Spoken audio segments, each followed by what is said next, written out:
CLIPPO. Not too long ago, in the fresh young suburbs of a sprawling city, there lived a boy named Nick. He was a normal kid who did normal things. He woke up in the morning, took his shower, went to school, and ate dinner with his parents. Except he didn't do anything in the normal way. You see, Nick was an inventor, and he was constantly thinking up ways to make his life a little easier. Take his morning routine, for instance. He didn't just have a normal alarm that beeped or chirped or even played a song. That would have been far too simple. Instead, Nick had made a machine to wake him up. Every night, he'd rig a pinwheel and wind a crank and change a battery and crack an egg or three into a strange metal bucket. In theory, it was supposed to spin, scrambling the egg and then slinging it onto a little pan above a strong light bulb. This would wake him up and also cook the egg for his breakfast in bed. In reality, it usually ended up falling apart and dousing him with a cold bucket of uncooked eggs. Not perfect, but it still woke him up, so he considered the eggerator a success. Almost, but not quite working, was a theme in Nick's inventions. His imagination and his ambition got ahead of his skill. He was only 10 after all, but he never got tired of trying. For the most part, his parents were supportive of his inventions. His mom was an engineer and his father was a welder, and they had a whole workshop in the garage they let him use. He wasn't allowed to use the power tools without supervision, but he spent almost every day after school in there, puttering on his newest project. Sometimes his parents would even let him help with whatever they were working on. And that's where the trouble started.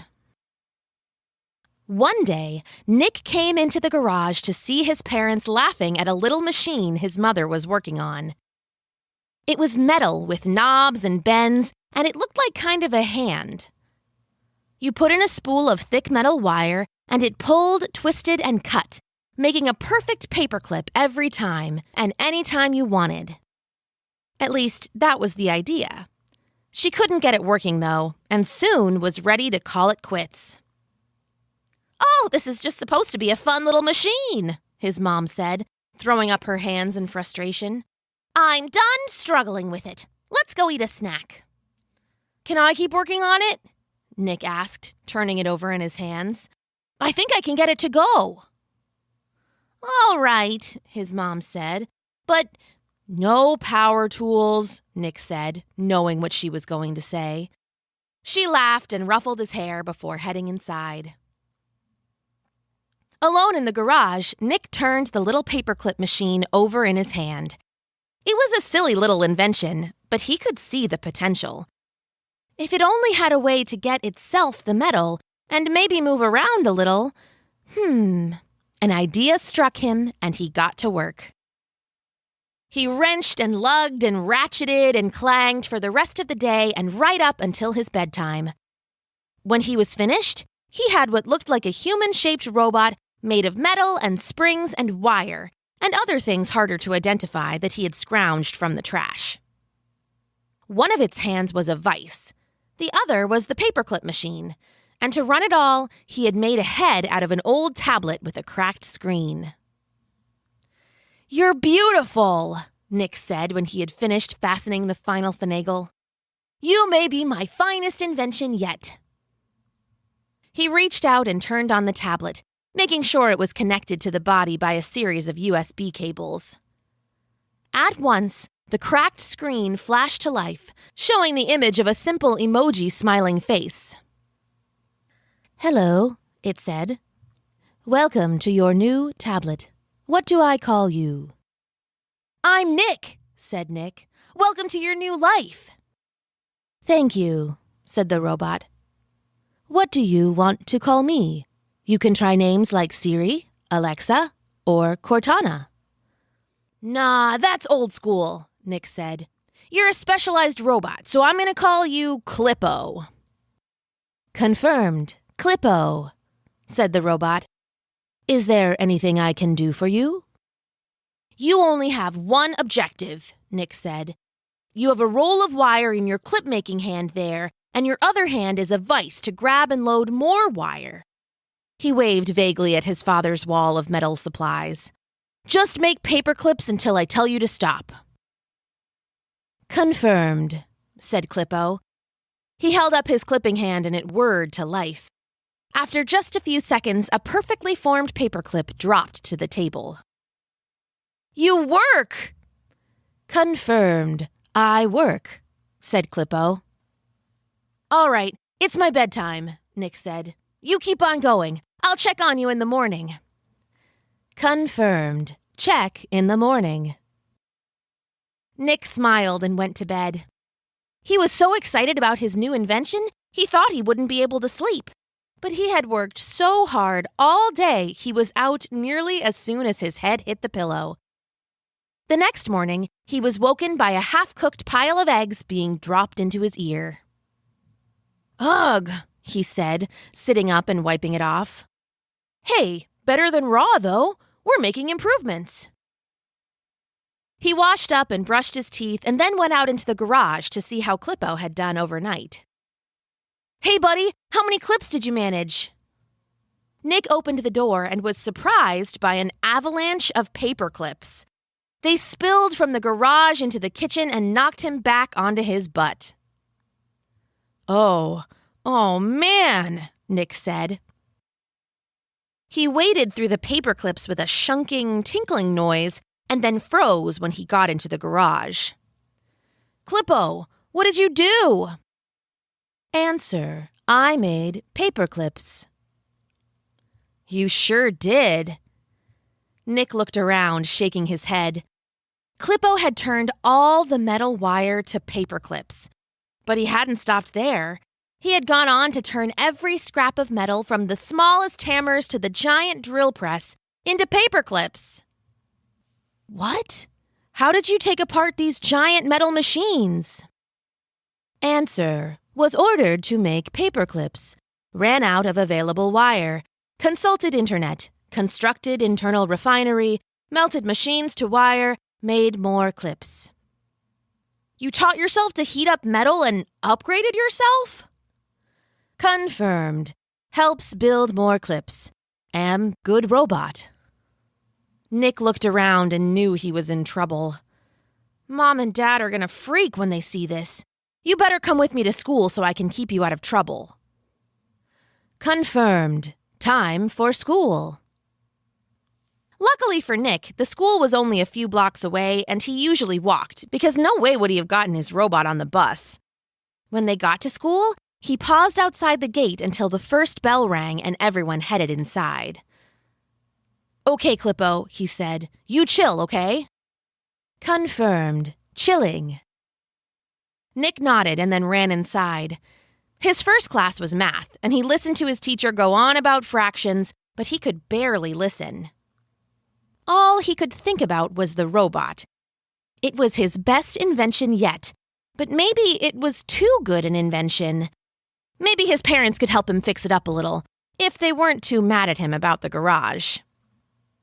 Suddenly, Nick could see CLIPPO outside the classroom door. The robot touched a locker, and it started to glow red hot. As it melted, it was somehow sucked into the robot's body, and a moment later it was formed into 1,000 paper clips and scattered onto the floor. Gotta go to the bathroom," Nick said, and ducked out the door. Out in the hallway, it was worse than he had imagined. Every scrap of metal, every locker and door and desk was paper clips. Other teachers were coming out with shouts of surprise. "CLIPPO, I told you to chill." "Confirmed. Internal temperature is 15 degrees Celsius." "That's not what I meant." A second later, Nick's math teacher came out after him, and it was only a few short minutes later that Nick and CLIPPO found themselves in the principal's office. He tried to explain, but there's really no good way to explain a robot that's gone a little rogue and turned everything into paper clips. His parents were called, and while they agreed that CLIPPO was an excellent invention, they also said he was too destructive to keep around. The deal was made that Nick went back to class, but his mom took CLIPPO with her to check further. Nick thought that would be the end of it. But later that day, when he got home from school, he turned on the TV, and there on the news was CLIPPO. It was at his mom's company's warehouse, at least what was left of it. Even as the news helicopter watched, CLIPPO touched another wall of corrugated metal. It glowed red hot and melted, and in seconds was spat back out as a mound of paper clips. "For those of us just tuning in," the newscaster said on the TV, "a strange robot has nearly completely destroyed the Bostrom Corp building. All of the employees have safely evacuated, but the warehouse is in shambles. It has been dismantled from the inside out and turned into, are those? Yes, paper clips. And now it's looking at us. It's preparing some sort of chain of paper clips. It's twirling it like a lasso. Is it aiming at us? Oh, pull up!" It was too late. CLIPPO lassoed the helicopter and pulled it gently to the ground. The pilot and cameraman bailed out while the rotors were still spinning, and then CLIPPO was there. It melted the copter and spat out a pile of paper clips before moving on to a nearby streetlight. The news switched to another camera, this one much further away, and continued to broadcast. "Oh, man. Oh, dang," said Nick. "This is really getting out of control. I need to stop it." A few minutes later, and Nick's parents both burst into the room.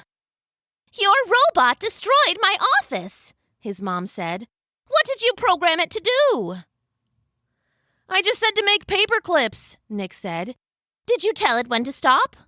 Mom asked. "Well, I said I'd tell it when to stop." "That's what it is then," said Dad. "Computers aren't that smart, no matter how much they seem it. You said make paper clips, and that's what it's doing, no matter what else happens. You need to be more careful when you're dealing with artificial intelligence." "I'm only 10, Nick said. "I didn't even know it would work." The news anchor on the TV picked up in volume. "The National Guard has arrived. I repeat, the National Guard has arrived on the scene. Let's see if they're able to stop the robot menace." The family watched as a row of tanks, flanked by soldiers, stormed up towards CLIPPO. The robot looked at the tank, saw all that thick metal, and immediately walked toward it. "Stop!" commanded a soldier on a bullhorn. "Stop or we will shoot." "Answer, keep making paper clips," CLIPPO replied. "Fire!" cried the soldier. The tank boomed and the ground erupted all around CLIPPO, throwing up a cloud of smoke. When it cleared a few seconds later, CLIPPO was fine, and the tank shell had been turned into a pile of still glowing paper clips. The robot advanced and the soldiers retreated as the tank was melted down and turned into a small mountain of clips. "The robot is still going," said the news. "Is there any way to stop this thing?" "There must be," said Mom. "Nick, what exactly did you order the robot to do?" Nick thought back to last night in the garage. "I said to keep making paper clips until I tell you to stop." "That's it then," said Dad. "It'll only listen to you. If you had said make paper clips until someone tells you to stop, it would have already, but you specifically said it had to be you." "So what do we do?" asked Nick. "Everybody in the car, quick!" Nick and his family piled into his mom's SUV. They roared out of the driveway and towards CLIPPO downtown. The police had a wooden barricade up, but they blew right through. They found the robot destroying a hardware store and screeched to a halt across the street. "Stop right there," called a National Guard soldier. "That thing is dangerous." "Not to me," Nick cried. He ran past his parents, dodging a heavy wooden sign that fell as CLIPPO melted its supports. "CLIPPO! CLIPPO, you need to stop!" He was too far away. The robot bent down and touched the foundation of an apartment building. It had metal running up and down its height, and the entire thing began to glow. From inside, they could hear shouts. CLIPPO hadn't heard anyone yet, but their luck was about to run out. Nick ran harder, jumped into a mound of paper clips, and waded through as fast as he could, practically swimming through the metal. The apartment building began to groan and sag as CLIPPO heated the metal, seconds now from turning it to clips. Nick dove forward, fighting against the flood of clips for every inch. It was like swimming through quicksand, but he wouldn't give up. "CLIPPO!" he shouted. "CLIPPO, can you hear me?" Answer, can hear. "Stop making paper clips!" The robot froze. For an instant, the metal around it glowed red hot, but then, bit by bit, it started to cool and harden. Confirmed. Stopping paperclip assembly. Nick slumped back in the mountain of clips, laughing weakly.